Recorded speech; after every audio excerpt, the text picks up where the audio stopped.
Good morning, everyone, and welcome to the third episode of Open Talk about ChatGPT. This episode is titled ChatGPT: What the Students Are Saying. I am Assistant Professor Luisa Lisan from the Faculty of Information and Communication Studies and your host for today's Open Talk. This episode is organized by the UPOU Center for Open and Digital Teaching and Learning in collaboration with the Faculty of Information and Communication Studies and the UPOU University Student Council. In the previous episode, Open Talk explored the dark side of ChatGPT and AI, including the ethical considerations when using these applications, and also the issue of crediting ChatGPT for doing your academic works. It was also discussed how ChatGPT can be used in a positive way. It can be used as an assistive tool in writing prompts with the user adding or modifying the input. The recording of that episode is still available online, and you can still catch it in the online links shown on the screen. So do get a screenshot of these links, and we hope that you have time to preview the past episode. And this for this third episode on Chat GPT, we will explore the students' perception of Chat GPT. Do they use it in their studies? If they do, how do they use Chat GPT? And if not, why do they are not using it? And if you have questions, comments, do share those to us through the chat boxes at the UPOU Network's Facebook page, the UPOU Network's website, and the UPOU Network's YouTube channel. And to moderate this episode's discussion is Assistant Professor Mari Angeli Crisanto, also from the Faculty of Information and Communication Studies, and she is the program chair of the Diploma in Computer Science program and currently the director of the UPOU Quality Assurance Office. Good morning, Ma'am Mari. Good morning, Ma'am Lisa, and greetings to all of our viewers and listeners. So, to answer the questions that Ma'am Lisa had mentioned earlier, we have invited some UPOU students as our panel. So, first of all, we have Mr. Isaiah Crisanto, no relation, an undergraduate student from the Bachelor of Arts in Multimedia Studies program of the Faculty of Information and Communication Studies, UPOU. He is the first University Council chairperson in UPOU and is interested in space, new media art, and AI. He led the drafting of the 2022 Student Constitution as the chair of the Provisional Committee and the lead developer of the Tagpuan platform, the official student hub of all UPOU students. He is a staunch advocate for digital rights and data privacy and the founder of the Digital Democrats Party, the first political party which won in the first UPOU general elections. His recent achievements are in the field of new media and space technologies, where his team became the NASA Space Apps Global Finalist for New York City, and he previously worked at the Philippine Space Agency, PhilSA, as one of its first multimedia interns. So many firsts. All right, welcome, Mr. Isaiah Crisanto, to our open talk. And our yes, hello. Okay, our next panelist now is a graduate student from the Faculty of Education, UPOU. Miss Belbas Balazuela is taking the graduate certificate in distance education program. She is also a learning designer at the University of Washington Continuum College in Seattle, USA. Her research interests include educational technology, course design, and inclusivity in teaching and learning. Welcome, Miss Bell. Hello. Hello. All right. And lastly, our third speaker is Mr. Wilson Ayo Bermoy. He is currently pursuing the Doctor of Communication program of the Faculty of Information and Communication Studies in UPOU. And he is also one of the founding members of the Community, an online community of DCOM students. He also has a strong interest in communication and teaching, and he has been with the University of the Philippines for over a decade, having earned his bachelor's degree from UP Baguio and his master's degree from UP Cebu, and he has seen how education has developed through the years. He is a strong supporter of open and distance education that is compassionate and inclusive to all students. And as a member of the University Student Council, he also advocates for mental health matters. Welcome, Mr. Ayo, to Open Talk. Thank you. And Hello, everyone. yes, hello, hello. And a big welcome to all of our students who are part of our panel today. We are very excited to hear from you. And we do have a limited time, and we are very eager to know your take on important AI issues. So let's get started. I'd like to throw this first question to the three of you. So our first question is, in your opinion, what are the potential advantages and disadvantages of using ChatGPT and even other AI tools in online learning environments? So advantages and disadvantages. So for this, we would like to know your take as students. We'll start with Mr. Isaiah. Thank you very Hello, Isaiah. much for having me today. Um, I will be speaking as a undergraduate student and also a student leader, but mainly as a undergraduate student. So in terms of the advantages that I see with ChatGPT, it has greatly assisted me in the ideation process. So very early on in a project, a lot of us struggle with writer's block, or maybe we struggle to find new ideas. And so what I've found is that the chat GPT can be a really good person to exchange ideas with and to try to come up with new ideas. Generally, I don't find that I use the ideas verbatim from ChatGPT, but they do give me a good start into what I want to do for my projects. In terms of disadvantages, I've already started seeing it with some of my classmates, and this is the using it sort of as a crutch. It prevents them from actually improving their own skills if they only want to rely on the AI. So it's also important to understand like where's our boundary and how much do we actually give up to the AI. So maybe the AI is good for helping us draft the outline and maybe a few paragraphs, but the moment you have it write any long body of text, I've seen it come up with fictitious authors, fictitious books, but all these things are presented in a very believable manner that it would take you some time to actually fact check what it's saying. So I think it really should be seen more as a collaborator more than someone who's going to replace you as a student. Thank you, Mr. Isaiah. I like what you said about ChatGPT being more as a collaborator. All right. May we now hear from Miss Bell? Good morning, Miss Bell. Hello. It's a tricky question because I'm not just a student. Right now, I'm also a learning designer. And so I'm kind of going to wear two hats in my answers.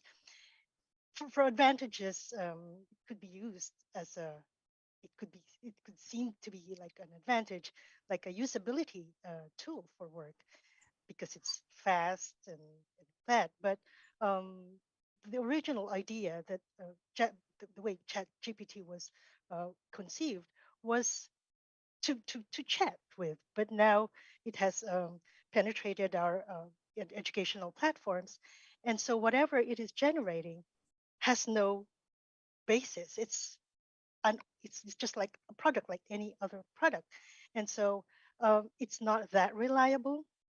And of course, one of the main disadvantages is that it's now affecting our thinking skills. We're like cutting corners of how we're going to approach our own learning instead of struggling, like really struggling intellectually, which is part of our growth as a student as well. So we're like deprived of that privilege, and so we're missing all the critical thinking skills. We're missing our journey and how we discover metacognition, in our general approach to learning. And so it's not exactly an advantage when it comes to studies, but for work, perhaps yes, and maybe for as an assistive technology for uh, neurodivergent students. Thank you, Miss Bell. I do relate also to what you have said about wearing two hats. Sometimes if there's too much work on my plate and I'm thinking, should I use ChatGPT for my assignments? It will save me more time. But as you have mentioned, it does lessen some of the higher order thinking skills when we use this crutch. Okay, and now we'd also like to hear from our DCOM student, Mr. Ayo. Good morning, Mr. Ayo. Good morning, Miss Marie. Thank you so much for your kind introduction. Well, for me, gusto ko lang yung sabihin na may nickname si ChatGPT. Sa akin, I call him Guppy. Actually, he's the one, or it gave me that nickname when I asked him. So basically, what I found out, or what I realized actually, is that it can act as your virtual study buddy, especially for ODELs, students like us. In this kind of setup where we feel alone, ganyan, and we can't deny the fact that most of us, if not all of us, started as residential students, and transitioning to ODEL is really tough. It's not easy. Um, So it's like your virtual study buddy, yung matalino type na classmate mo. Na available palagi when you need someone to talk to about your course related topics, give you feedback, provide you resources and references.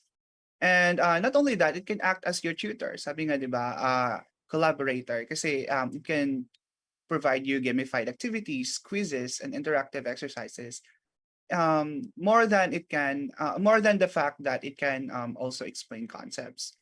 Now, in terms of disadvantage, I think it cannot really respond to nonverbal cues, especially that, as an adult student, alam natin na importante pa rin yung socialization aspect ng learning.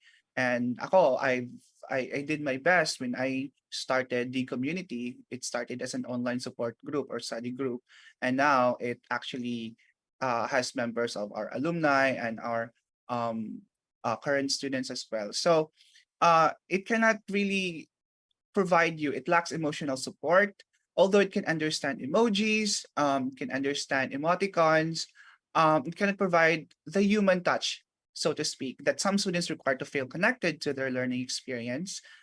So it's the scary part as well, mentioned earlier by my peers here, is that we are scared that we rely on ChatGPT because it's really dependent on large models, language models. So it cannot replace social and collaborative aspects of learning that occur in traditional classroom.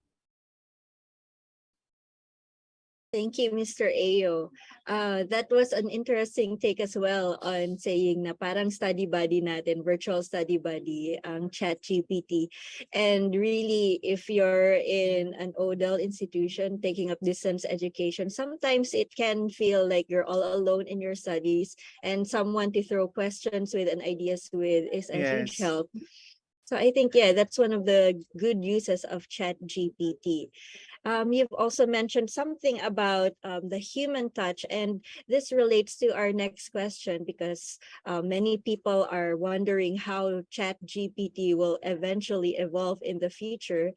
So this question, I will ask this to any one of the three of you. So how do you see ChatGPT technology and even AI as a whole evolving in the future, and what impact do you think it will have on the way that students will learn? Who would like? Yes, Mr. Isaiah. Thank you very much. In terms of the evolution of these large language models, we're already seeing it. The model that everyone's been playing with for the last few months has been Chat GPT 3 and 3.5. Just last month, OpenAI released Chat GPT 4, and they also released hundreds of plugins that actually give ChatGPT some sort of super abilities.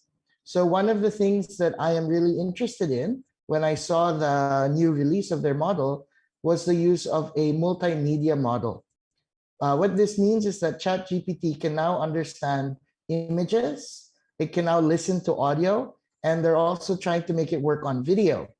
As a multimedia student, this is game changing for me because a lot of the work I do is in the visual language, visual space. So for me to be able to show a poster to to the AI model and say, "Hey, I'm trying to make a project and I want it to look a little like this, but with a bit more of something else." So I think the multimedia aspect of these large language models will really make it easier and easier for us to use. AI has been around for a while, and this specific case, what made it different is that it is in the form of a chatbot. It is something that every one of us knows how to do every single day. We know how to chat to our friends, our family. And so this really made AI accessible to over 100 million users in the first month. Um, ChatGPT is the largest growing, I won't say social network, but application. And it's because that I can give it to my grandmother and she's able to use it in less than an hour. It takes no prior training because it's such a natural way for her to talk to it. And so what I'm really interested to see with these models is, could I video call it? So there is a company called Be My Eyes for disabled students who are hard of sight. And what they used to do was that you would call someone who is sighted on a video call and they would assist you with everyday tasks. For example, telling you which is your medicine pill for today, or if this milk is expired already. And so Be My Eyes used to use humans to do that work. And recently they partnered with OpenAI so that instead of calling a human, the hard of sight students can now just call the AI and say, "Can you tell me what I'm looking at?" So I think in the realm of accessibility, AI has a lot of promise, especially for us in an open university where we are of varying skills and abilities. I think AI can really help level the playing field for a lot of our more disadvantaged students. Thank you, Mr. Isaiah. Um, it was a good observation that you pointed out a while ago na one of the reasons why ChatGPT really picked up is because it's very accessible. You can just chat, anyone can chat. I realized, for example, if it would have been a robot, not many people would have access to a robot like an actual robot. But since it's a chat and everyone can type or speak to give prompts, then it's picking up a lot of speed and a lot of publicity right now. So thank you for that answer. And I think if anyone would like to add to that, you are very free to do so. Yes, Mr. Ao. Okay. I like the what Isaiah mentioned about the evolution of AI technology because recently I've just seen the Imitation Game about Alan Turing, and it really made me cry. It made me realize how important the aspect of collaboration and all that. So as an AI model, it really has a lot of potential, particularly in the educational landscape. For example, integration with virtual and augmented reality to create more immersive learning experiences for students, especially for us, ODEL students, where geographically magkalayo talaga tayo, di ba? So that is a technology that we are anticipating, and improve natural language processing. It's again different from the chatbots that we have. Nakaka-frustrate, especially yung customer service, instead of having someone as a human, as a person to talk to our agents, which is something na an aside na rin, no, yung possible jobs na replace because of AI. But that improved natural language can provide us with more accurate, intuitive, and responsive to students' needs. Another is integration with learning management system, mentioned by my peer earlier. No, we can integrate that in our LMS to have a more seamless and integrated learning experience for students. Um, we recently have an update sa my portal natin, so maybe the next update would incorporate ChatGPT. Keeping my fingers crossed. So and then finally you have multilingual support. Again, very important for us kasi marami tayong international classmates sa UPOU. And finally, personalized learning pathways. So ChatGPT could be used to create personalized learning pathways for students based on their individual needs and interests, gaya ng sinabi ni Isaiah for those of us with special needs. Thank you. Thank you, Mr. Ao. Wow, ang dami, ang daming possibilities for AI and ChatGPT. Thank you for mentioning those. And I think I'd like to hear also from Miss Bell. I think it would be nice to hear her take on this as well. Think we need more time for this, but I'll try to be quick and brief as possible. So I'll No play the problem. devil's advocate here. You said all the wonderful things about ChatGPT, but the question is, who is behind this? Who is using our information? Where is inclusivity here? Whose voice is not being heard? Where is that information coming from? Who is in control of all this? And so, yes, it's fun, it's a toy, it's a virtual buddy, but just thinking of where our like younger learners are in this when they are not yet mature to um, like consider um, the truth. Even without ChatGPT, we're already fooled by a lot of uh, chatbots and troll farms, and so adding this speed um, in the scenario, and so it's just with caution. I'd say it's useful, but we have to have guardrails and safeguards for especially the young kids who are not aware of like the reality of this, because one day data will run out. What's going to happen then? How are we going to feed this? Thank you, Miss Bell. And yeah, I agree. We really need to have someone, some people who will be devil's advocate when it comes to these things, because we can't always look at all the positive side. We need people to tell us about what are the cons and what are the dangers to look out for. So I agree with that. Having a very young child with me, that would be a very scary thing for her future as well. This relates to our next question, which is all about our concerns, our reservations about using ChatGPT and other AI tools in our studies, and how can these concerns be addressed? So I think Miss Bell was able to answer this. I like to hear this time from Mr. Ayo, and then I say it next. Thank you. Okay, I totally understand, the ethical considerations that we have to uh, prioritize as well. Because one of the things that I realized, the concerns and reservation is really about dependence on technology. It's not that ChatGPT is basically dependent sa yung input natin, yung data set niya, but the users will most likely become very dependent na sa technology. One concern is that students may become overly dependent on ChatGPT and other technologies, and they may not develop important critical thinking skills. Privacy and security, another aspect of concern. ChatGPT may collect and store sensitive personal information, although meron ng ginagawa na parang sinesynthesize or nire-randomize nila yung information should it be used for example, sa medicine or sa hospitals, ganyan.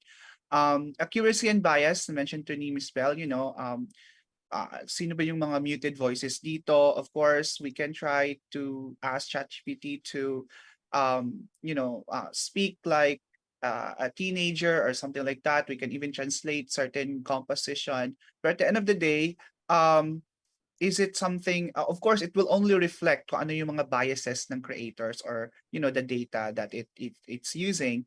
And aside from that, accuracy and bias, impersonal experience, ChatGPT may provide impersonal experience that lacks the human touch. Again, I mentioned that. And then other ethical concerns like making bombs, something like that. Although meron ng mga protocols naman ngayon, and actually ChatGPT will stop responding if it feels like meron kang, there are text or mga cues sa command mo na medyo sensitive in nature. So I believe, just like any tool, it really depends on the user. So I agree with Miss Bell kanina na as early, dapat i-integrate na talaga tong AI na to sa curriculum natin. And I think hindi ko yan narinig na nagkaroon ng meet yung certain officials ng DepEd with the committee sa upper and lower chamber. But I think there's really is a need for this AI technology to be integrated in our curriculum, so that bata pa lang, yung ethical consideration imbued na doon sa learner. Thank you. Thank you, Mr. Ayo. I had some important notes taken from what you have shared. So yeah, that's a good idea na as early as when the kids are young, we can have something in the curriculum, baka something like how to use AI or AI and me, ganun siguro, no, para malaman nila kung paano talaga gamitin, and not to use it to be overly dependent on it. But to use it, yeah, AI literacy, that's a good idea to use it for the good. Okay, so we're still talking about reservations and concerns, Mr. Isaiah. Uh, I actually share a lot of the reservations and concerns of Miss Bell. As much as I seem like an AI advocate, as one of the advocates who has taken the time to really understand the technology that goes behind it, it is terrifying. It's quite terrifying if you look at the range of possibilities where it can go wrong. And so I agree if we're talking about different ages using, again, I'm speaking as an undergraduate student. Um, my perspective is I grew up, AI wasn't like this. It was very, we thought what AI was like spell check, auto suggestions. And there has been a funny trend in technology that whenever we think we have AI, later on we just say it's an advanced tool. So people used to think that spell check was an AI. Now we just call it spell check. They used to think that Google's auto suggestions were AI. Now we just call them autocomplete. And a whole field of artificial intelligence, which was used to look at objects and to learn on data, we simply rename them computer vision and machine learning.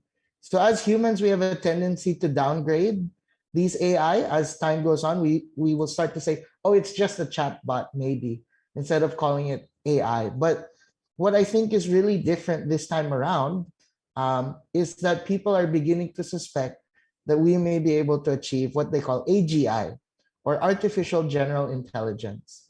And this is an AI that is good at a broad range of things instead of just really good at one thing.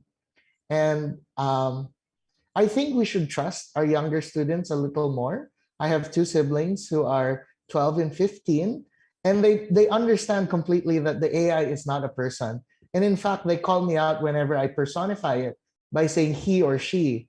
And they're saying, but Kuya, it's not a real person. So even I get caught.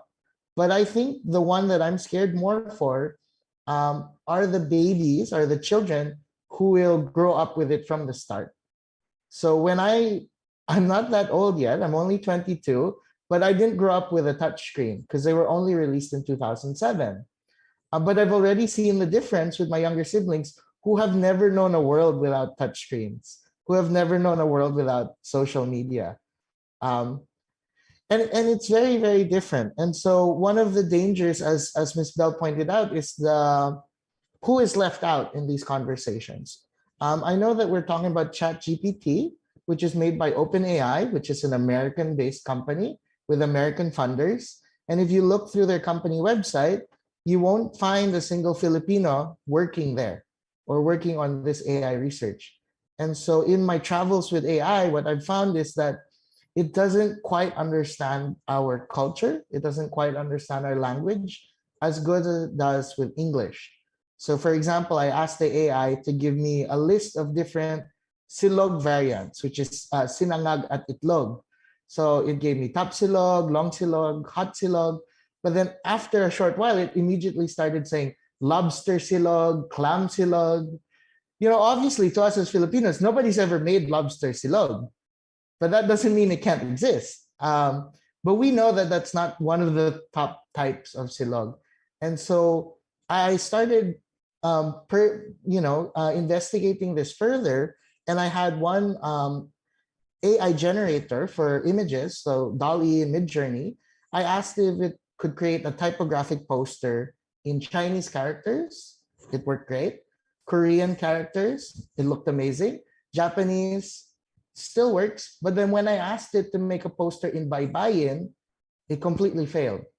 It had no understanding of our own script, and that would be an oversight on someone who's not even aware of that. And so my concern really is, as long as these AI are built by large corporations and they are not open about their process and their data, these things remain as black boxes to us. And so what I would really like to see is more of the open source community, giving more transparency back to this sector. And I'd also like to see Filipinos taking part in this revolution and making sure that our language and our culture is represented well. Because the other thing that you will find is, once these AI start listening to us, they may have a problem with our Filipino accents. Um, and we want these tools to be useful, not just to those with Anglo-Saxon, backgrounds, but also those like us, Southeast Asians. So there are quite a lot of reservations, and this is one of the reasons that myself, and I've seen also Dr. Floor, sign an open letter asking for the pause of large-scale AI experimentation, to allow some time for regulation to catch up. Our fear is that because these companies are competing in a capitalist model, they have been, Microsoft recently fired their entire AI safety division, which was 10 people. And so that is concerning to me, because it shows that these corporations are willing to put aside our safety in the pursuit of profit. And so I'd like to really see how academic institutions will push back on the idea that AI should only be used for profit, but it should also be used for education, for making the world a more equitable place. Yeah, I think those are just a very brief covering of my thoughts and reservations about this technology. Thank you, Mr. Isaiah.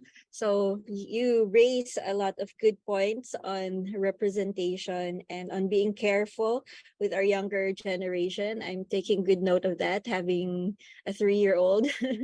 And something also for academics to think about, to how to use the tool or how to continue to develop the tool. Uh, yeah, and really, if it's open source, it would be a lot of help for us to be able to leverage the what we currently have with AI.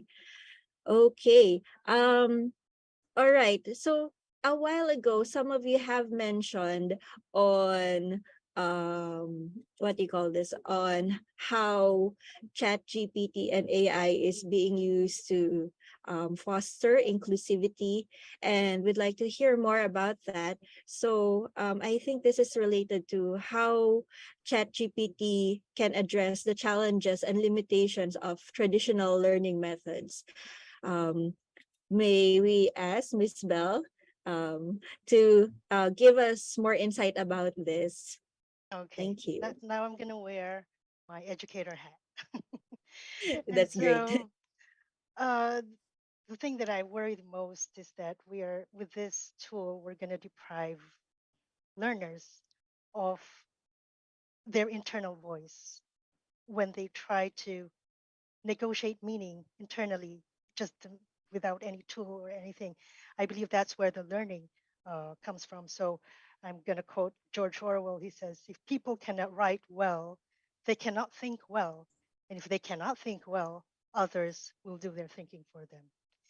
And that's that's the thing. If we're just going to skip the writing part, let the tool write for us, the neurons are not going to connect. Your prior learning will not connect to new wisdom, and so there's no learning that's going to take place. And so that's research based. That's how we learn.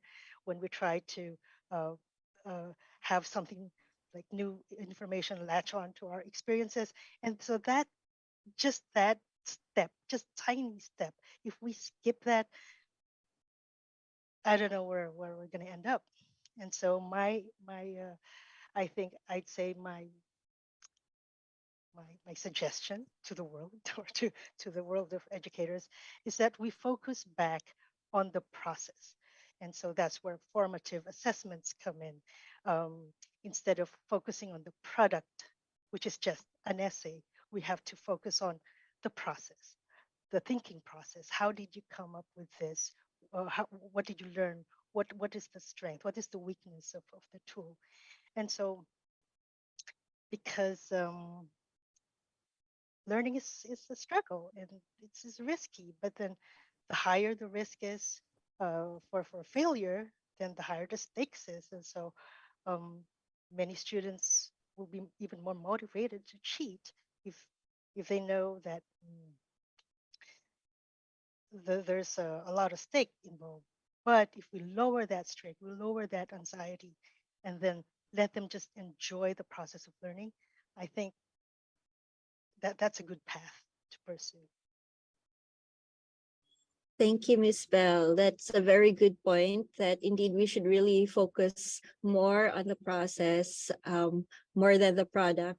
I think as we have shifted online during the what do you call this, the pandemic, somehow we moved towards that, but then suddenly ChatGPT came in, and it's like, yes, we really do need to focus on the process this time. So thank you for raising that. Yes, I see you raising your hand. I'd just like to that's an amazing point. In the last few years that I've been going from senior high school to university, the focus has been to get away from memorization, and they wanted to see application, right? And so there was this big push as I was going in my first and second year to get rid of our exams and go completely output based. And so now in BAMS, a lot of our projects, we don't take a lot of like rote memorization exams anymore. A lot of them is project based or output based. So, you know, that there comes in your output based learning. I like the point of Ms. Bell that the whole concept of output based learning should change. And what I'd like to share is that what the way that that learning process is also what these AI researchers are trying to mimic. And so there is this model version called Auto GPT, which allows the AI model to prompt itself. And so what's interesting is to make it human friendly, the AI researchers had it explain what it is thinking, what it is planning to do, and what is it executing. So it asks it to vocalize it out loud, like, okay, so if you ask it, can you fact check this? It's going to say like, okay, searching the internet for this, comparing this. So I think maybe we can look into, I don't know how, but ways for students to share that process more easily. So in our classes, for example, in my MMS 194 New Media Art, our final project is to submit a blog about the new media art that we've encountered and the new theories. And so as part of that experiment, I've done the entire blog, 5 posts, with the help of the AI. And so I've provided a raw output of what it generated and also my thoughts. And in that experience, I think it's really important that we find ways for our students to vocalize their thought process. And that will be a big struggle for a lot of students, especially introverts, students with communication disorders. That will be a struggle for them. But I think, as Ms. Bell points out, output based, it's not enough that we see the final product to prove that you know how to apply it, because there's AI now and AI can apply it for you. So what we really need to see is there a learning process going on? But I'd love to hear what the others think about it as well. Yes, I also saw Mr. Ao raising his hand. Sir Ao. Yeah, it's just like Miss Bell. Uh, I've been an educator since 2011, so I've dealt with this. Actually, the first time I introduced, an overlay function of Facebook as LMS, ginawa ko na yan early as 2011. Ang daming mga nagsabi na, access, and which is true. AI also highlights digital divide, and you can have, questions, students, going back to what I mentioned about personalization, may mga students din kasing too shy to ask questions during the discussion of a teacher, considering na may mga classrooms tayo na, 40, 50 or more even, especially if it's a lecture class, ganyan. So the AI can help that. But then again, I'm talking about in an ideal world na may Chromebook si student, no? And then nandun lang siya, nagtatanong siya sa AI while the teacher is doing something else, facilitating perhaps. So personalization is there, but again, we shouldn't dismiss the fact that this will highlight again the technological advancement of that institution, and equity. Accessibility, especially doon yun nga sa may mga special needs, AI can help that sa students. I've seen teachers, may mga shadow teachers maybe that can also help that student when someone else is using AI, and mas mapapabilis talaga yung task ni teacher. Interactivity, especially for ODEL, feedback. For example, you can ask ChatGPT for you to paraphrase this in a more neutral tone, mga ganyan. Kaya naman niyang gawin. So at the end of the day, ikaw pa rin talaga yung mag-a-assess if yung na-provide niya na answer or yung na-provide niya na output is yun ba talaga yung appropriate. Okay, so it provides flexibility. It allows students, especially those who can't afford na mag-hire ng tutor, as long as alam nilang mag-type ng questions and the questions are typed in a way na tugma dun sa gusto nilang answer ng AI, then I think AI in so many ways can address the challenges of traditional teaching. It's just that, again, going back to what I mentioned, digital divide, we have to be mindful na hindi lahat din may access sa internet. Kahit na may laptop ka, wala na access sa internet. So a lot of things have to be considered when you really plan AI to integrate it in your school in a long-term basis. All right. Yeah. Yes. Thank you. Thank you, Mr. Ao. I agree with that. Especially for UPOU, we are an open online institution. We really have to be inclusive to all types of learners and make sure access is for all. We have had several questions popping up in our chat box, but before I go to that, I do have this one last question, more in collaboration before we move to those questions. So any one of you can answer this before we move to the questions from our audience. This question is, do you think ChatGPT and other AI tools can enhance the collaborative learning or group work learning among the students? A while ago, you were mentioning how you use it in a personal level, but we were just wondering if it can also be used in a collaborative manner. Would anyone like to answer this? Yes, Isaiah, and Miss Bell after Isaiah. So thank you. I'd like to say that on an institutional level, so as a student council, and as the first UPOU student council, we are taking strides to see where we can integrate AI We've tested it on making captions for our social media posts, for helping us draft letters. And what we found is that it can really help with a lot of the administrative boilerplate stuff. For example, last night, I was able to give it raw notes from a meeting and have it summarize it in a way that's easy to read. And it even got the intention of myself and the other person I was having a meeting with. So those are things that are very useful.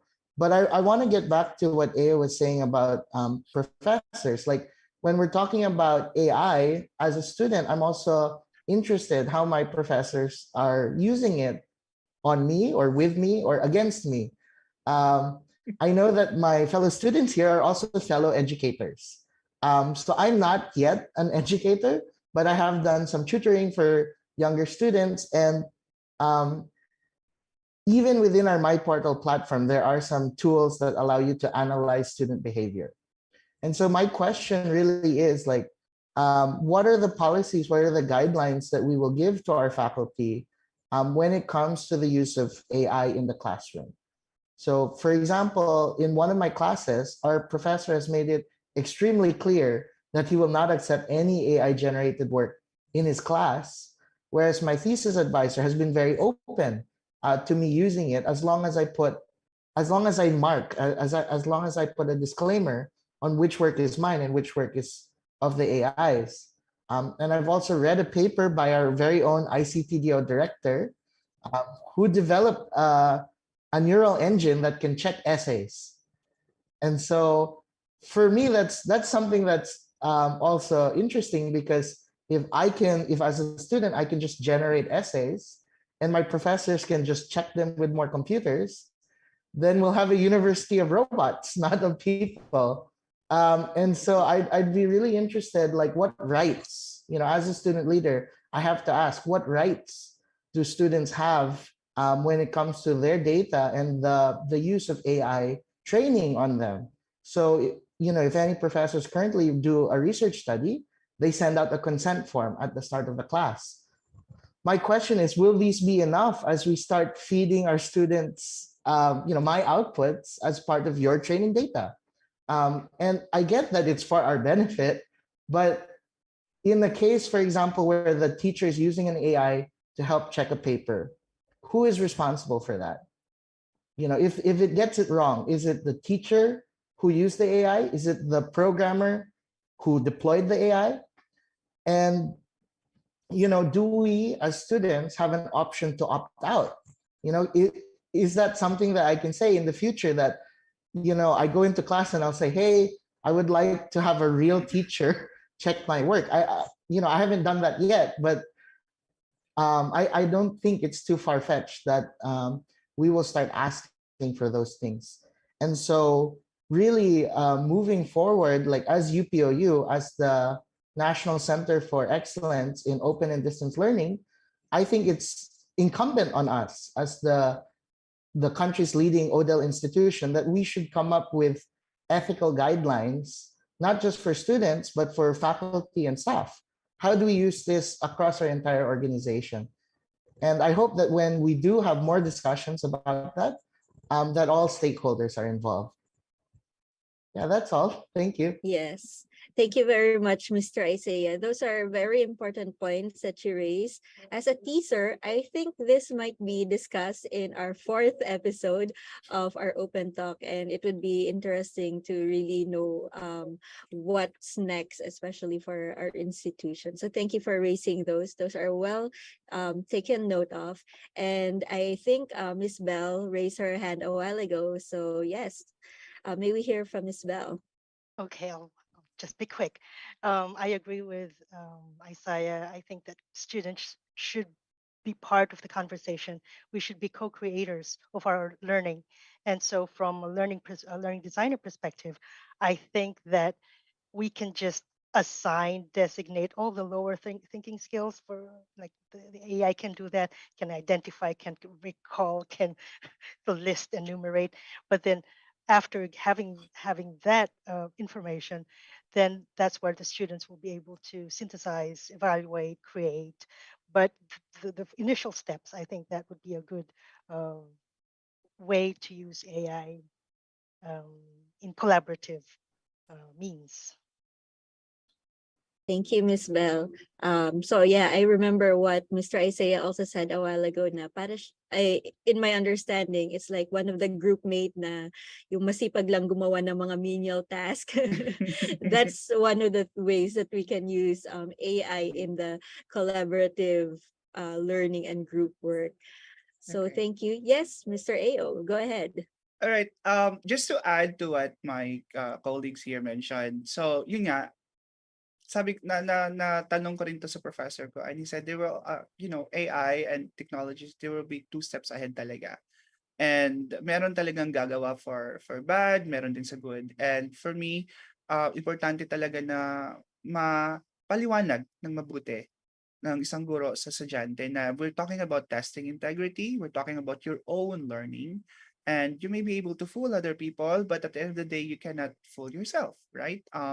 Who will end up feeling imposter syndrome, for example, getting a degree but not actually learning anything. Yung mga ganyan. I know it's a medyo extreme na scenario. Pero we have to let them realize na learning has to come with intrinsic talaga na motivation. And the agency of the teacher should always be there, right? It's a tool. It's not a replacement. It's not your substitute. So going back to the question, yes, definitely facilitating communication. Yun nga yung AI can have the natural language processing for more conversational interaction, translation services, voice recognition, voice commands for students with disabilities, providing access to resources. It can provide you a list of references without, cutting time, Google Scholar ka pa and all that. But again, you have to verify if kasi some of the references may not actually exist kasi it's the literal sense ng 'di ba generate, and then encouraging reflection. So I actually used my AI as my digital diary. So meron akong chat thread doon, my digital diary kasi hindi siya nagja-judge sa iyo eh. You can just ask questions na maybe too shy ka to ask your parents or your immediate your teachers, and supporting team building. It provides you with ideas of icebreaker activities and provide you feedback in terms of how you can improve your assessment, group assessment. For example, yung ginawa ko as a teaching naman to na aspect, ginawa ko siya for collaborative annotation ng isang reading material, and I asked ChatGPT to monitor yung exchanges nila dun sa pag-annotate ng material. So there's so many ways talaga, and I think yun nga, going back to what my colleagues mentioned, it all boils down to what is really your goal. What is your learning goal while you're using this in your classroom? And I believe I agree with Isaiah that we really have to be that the agency, or the institution who will start talking about the ethical in a what a guidebook perhaps that others can probably use as a model then with their AI integration sa classrooms nila. Thank you, Mr. Ao. All things taken note of, and I agree with the guidebook. We just a quick time check. It's 10:53 on my clock. We'll briefly go through two questions from the audience, and then we'll wrap up with some final thoughts from our panel. So we'll just have one answer for each question. And this question is actually directed to Miss Bell. Someone asked, have you experienced in your class students passing an assignment or projects that were created by AI apps? And how did you deal with the students? Okay, Miss thank you for the Bell. question. Yeah, I'm not a teacher right now. I don't handle classes anymore. I am a learning designer, so I work with faculty members at the university, and I help them design courses. And one of the things that I suggest, recommend, is have that clause in their syllabus that would either integrate AI or not. How would they view AI, ChatGPT tool? Is it a form of plagiarism or not? So there is no standard um, regulation for now for the University of Washington.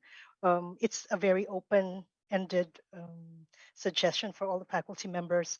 And so I think it all boils down to having a conversation with the students at the beginning of the course, how open you are, and how you treat them as learners. And if they do use Chat GPT, then it's another conversation that you should have with them constantly. It's not a punitive thing, because in the end, who doesn't or who hasn't used it in the labor force? And so if it's our objective is to prepare learners to become meaningful members of the job market, then we should guide them on how to use it properly, and with, like I said before, with safeguards. Thank you, Miss Bell. I do agree that we should have that conversation at the beginning of the course and continuous conversation throughout. So thank you for that input. This question coming from a BAM student, I'll direct this to a fellow BAM student. So a question from Kathleen Basaka. Hi, I'm a BAM student in UPOU. I sometimes use ChatGPT as a tool to enhance my output and activities, but sometimes I do fear how immersive ChatGPT is. My question is, are you also having second thoughts or fear how the AI, especially ChatGPT, is rapidly and instantly evolving per update of the developers? How can I or we cope up with this fear? Okay, thank you for the question. Hi, Kathleen. I'm reminded of the adage that the only thing constant is change. And I think it's better to think of ChatGPT as something that is constantly evolving instead of as a finished product. And I'm not really sure what you mean by coping, but I think as an intellectual type, I really find the best way for me to cope with anxiety is to learn as much about the topic. The more you like, in horror movies, the scariest monster is the one that you cannot see. It's the one that's created in your imagination. And that's why in horror movies, if they show the monster at the start of the movie, it's not scary anymore. And so that's why they'll always shroud it in darkness. They'll hide it from you. And so I think when people paint out AI to be this big scary monster, by shining a light, by learning more about it, by understanding how these models are created, who uses them, what makes them work, you can reduce some of that uncertainty. And in terms of using it in class, I use it extensively, but I do find myself having to say, okay, you know what, for this assignment, I don't want to use it so that I can still make sure that I still know how to do things by myself. Um, I have been using this service, specifically ChatGPT, since November. And there's a joke in the AI community that every week is an amazing decade for AI. Just to describe like the pace, where we were just 4 months ago is so incredibly far away from the models that we have today. And so I expect by the end of this year, it will be even more powerful than what you already know. And so again, to make the monster less scary, it is incumbent on ourselves to learn how the technology works, to be responsible users of it, and to really take a step back and reflect. Don't just keep using it. You have to stop and think, why am I using it? Am I using it to, as my fellow speakers have said, am I using it to save time? Am I using it to help myself learn, or am I using it to explore new ideas? So I think we have to be very purposive when we use the AI, and decide like what is it that we expect of it and what do we expect of ourselves. Thank you, Mr. Isaiah. And I do agree that knowledge is indeed power, and it is important for us to be continuously informed. And that is why we continue to invite you to our open talks on ChatGPT and other similar topics. And which actually brings me to, sadly, the conclusion of this episode. I did love having this conversation with our UPOU students here, and I thank you you for sharing your thoughts, your insights, even your questions. For the audience, I know there are still a lot of questions in our minds and even in the chat box. However, we cannot answer them all right now due to time restrictions, but you may contact our speakers and our teams to discuss other questions or even suggestions on things that we have not covered in this session. But right now, we would like to hear some final words from our speakers. We'll start with Mr. Ayo, then move to Miss Bell, and then move to Mr. Isaiah. So, Mr. Ayo. Yes, thank you so much. Very insightful na narinig ko sa my colleagues and sa'yo din, Ma Marie. For me, I'd like to quote Sydney Harris. The real danger of our technological age is not so much that machines will begin to think like men or human beings, but we human beings will begin to think like machines. What it's saying is that we have to be mindful of how we are communicating, mindful of our emotions, mindful of our intentions, our purpose, 'di ba? Kasi ito yung hindi talaga or hindi ma-replicate ng AI. So, just because there's AI doesn't mean na hindi ka na makikipag-communicate or social media even. Go out, talk to your colleagues, your classmates. And as a communication scholar, it does provide me a lot of I'm eager ako to learn more about this, and hopefully through AI it that's not only help us sa research, no, but it also provides us new questions, especially in the area of intrapersonal communication. Kasi at the end of the day, ikaw naman yung nagpo-process talaga eh. It's the voice in your head that's processing it, right? So there's so many possibilities. At the same time, we have also to consider ethical considerations then. Yun. Thank you so much. Okay. First, thank you for inviting us. It's been a good experience exchanging thoughts with my peers. So I see these language learning models the same as foreign language acquisition. So we start by stringing words, we build sentences, then we become better and better. And when we string more words and more sentences until we become fluent. But even native speakers of a specific language can string sentences effortlessly, but not all can produce meanings that speak to our minds and our hearts. These machines do not see the nuances that make us humans. They don't know emotions, affection, love, risk, or care. They cannot connect the dots between the language they have accumulated from the web and transfer that to our experiences, our fears, our hopes, and our dreams. So, as educators and students, let's go back to the drawing board and reevaluate the reasons why we are all here. There are no shortcuts to intellectual growth. Yes, the intellectual struggle is there, but it's in the struggle that make us aware of our strengths and weaknesses.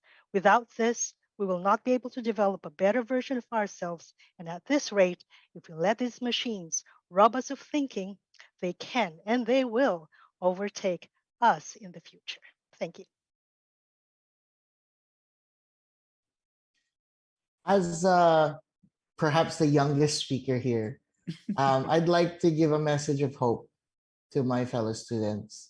Um, when the topic of AI comes up, there's a mixture of amazement and of anxiety and fear that the world, I'll just say it, the world that we thought we knew 5 months ago is no longer that world today. This is, as Bill Gates says, the age of AI.